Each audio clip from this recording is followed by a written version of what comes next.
Hi, I'm Allie Coleman. I am Runestone Electric's communication specialist, and today I'm here with the Tesla Sweepstakes winner, Sheila. And Sheila, you are from?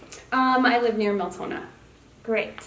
So Sheila got the experience of a Tesla for a week, and so we're here to interview about that experience. Could you just summarize your experience in the Tesla for the week? What did you do while you had it? Where did you go? Having the Tesla for the week was awesome, fun, exciting to have an electric car because I really didn't have much knowledge of one and I had never drove one before. So it was really exciting. I tried to drive it as much as I possibly could. So I took it to St. Cloud and I took it to the cities and I took it up to Staples. So I drove it all around. Great. We interviewed you before you had the week in the Tesla, and you said you weren't very knowledgeable on electric cars in general. And so do you feel like your knowledge base has changed since that interview after having the Tesla for a week? For sure. Driving it was the best way to learn about it. And you also said that you're very excited going into the Tesla experience, and so did the electric car experience live up to expectations?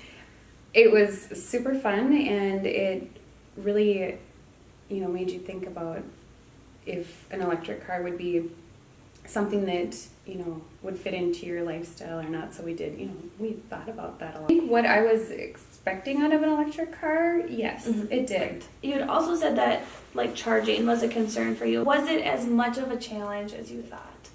You have to really plan where you're going and how far. It's really nice that there was that map in there to be able to tell you how much battery power you were going to have left when you got places. When you were charging at home or you were charging at a level 2 charger, how long did that take you compared to a supercharger that's located in Clearwater?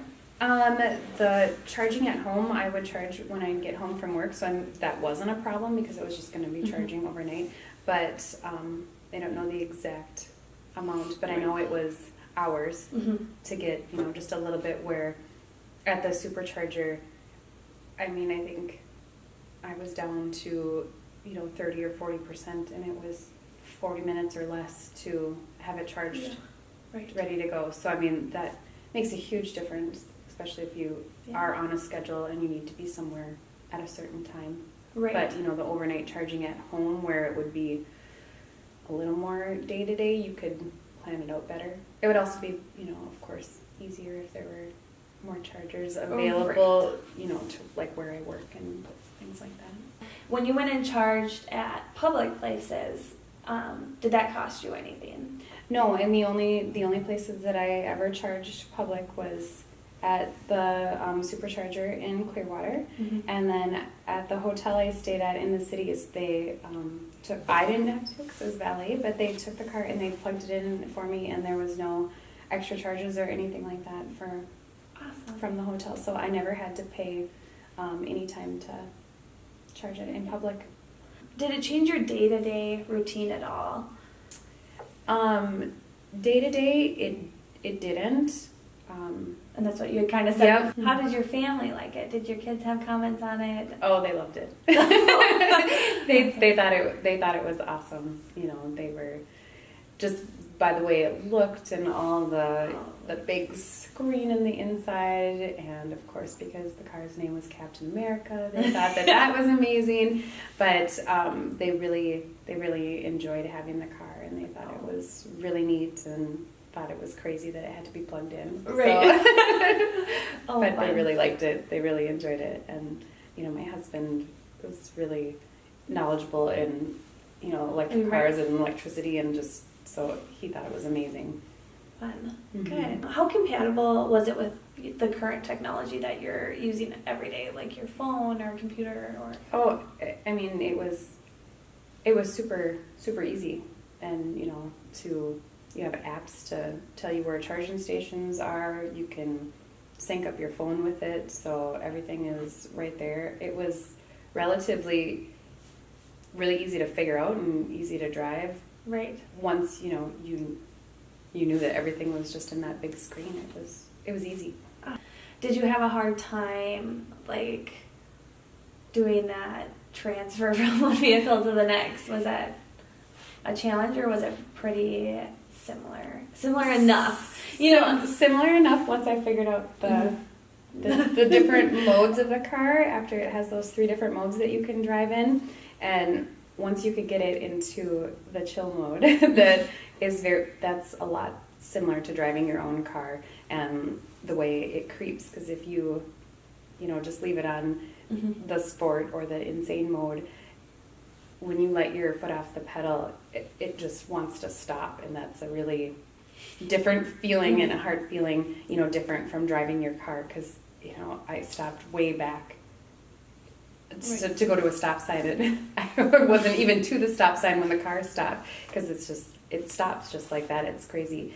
So going back and forth between the vehicles, my vehicle and the Tesla, I would say that was the biggest difference, was just the coasting, the creeping, when you let your foot off the pedal or not, that was the biggest difference between the two. How did it feel to not use a gas pump all week with it? It was pretty cool. Yeah. not to have to, put fuel in, since using the chargers, there isn't a charge for that yet, I guess. Right. So it was kind of nice not to have to pay to use the vehicle. Right. So that was really neat. Awesome. Mm-hmm. And so right here, this is your usage for the week that you had the Tesla. And so did you charge it every single day? Yes, every night I charged it. Mm-hmm. Okay, so this right here, this is the meter that it was on. Okay. And so you can see it went up a little bit, but it wasn't an insane amount. So you're not using like a ton of electricity, so it's not going to affect your your power bill that much, right? Right. And so how does that make you feel? Like that? that is one of the biggest pluses that I see about having an electric vehicle, is that it's just low cost to run. But just knowing that you're not putting fuel in every week like I do, that's a huge difference and a big money saver. So that's really neat. Really, probably one of the best things about having the electric car. Yeah, awesome. How did it handle the different climate? It seemed to be fine. I did have to use the defrost in the mornings when I went to work, because it was frosted over and everything, and it seemed to heat up fine and normal and as expected. The seats were heated, so that helped too. When I left the cities, or when we went down to the cities, I ran the air conditioner because it was warm. Yeah. It was 60-some degrees when we went to the cities, so I ran the air conditioner. To sum up this whole interview and this whole experience, would you consider buying an electric car after your week? I would definitely consider it.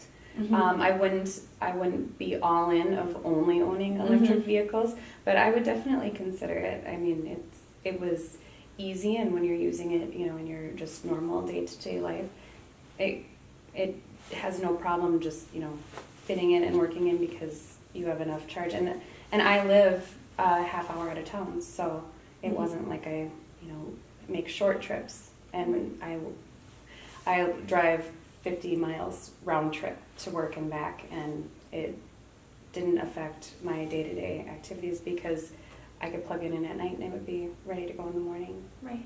The only time it is. Awesome. Well, Sheila, thank you so much for being here with us.